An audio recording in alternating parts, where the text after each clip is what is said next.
বেশি বেশি তেলাওয়াত করতে রাজি আছেন? সকাল সন্ধ্যা তেলাওয়াত করবেন তো? এই সূরার একটা নাম হচ্ছে সূরাতুল কাদিয়া। সূরাতুল তাকদি হাজাতা কারিইহা।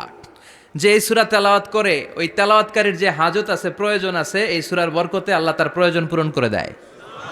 এজন্য বিশ্বনবী বলতেন এই সূরার নাম সূরাতুল কাদিয়া, মানুষের হাজত পূরণ করে দেয়। এই সূরা তেলাওয়াত করে যদি আপনি আল্লাহর কাছে কোনো বিপদ থেকে পানা চান অথবা কোনো প্রয়োজন নিয়ে দোয়া করেন, সূরার বরকতে প্রয়োজনটা পূর্ণ করে দেয় কে?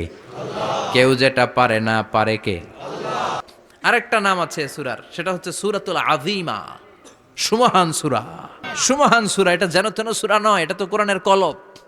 তার মানে এক নম্বরে পেলাম সূরাতুল কাদিয়া, দুই নম্বরে পেলাম সূরাতুল আযীমা, তিন নম্বরে সূরার আরেক নাম হলো সূরাতুল মুইম্মা।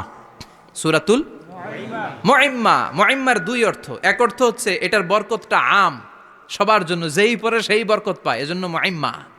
আবার মুইম্মার আরেক অর্থ হচ্ছে যেই সূরা শত্রুকে অন্ধ করে দেয়। কি করে দেয়?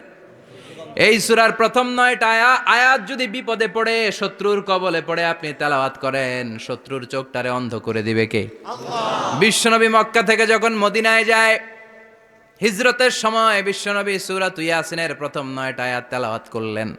তেলাওয়াত করে আল্লাহর নাম নিয়ে ঘর থেকে বের হলেন। আশেপাশে কাফেররা ঘুরে কিন্তু বিশ্বনবীরে দেখে না, সবাই খেলে এরকম এরকম করে, ডানে বায়ে হাতায় বিশ্বনবীর সামনে দিয়ে যায়, কিন্তু কাফেরদের চোখ অন্ধ করে দিয়েছে কে?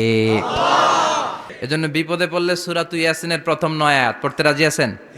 আল্লাহ তুমি তৌফিক দাও। আমিন। আরো জোরে পড়েন আমিন।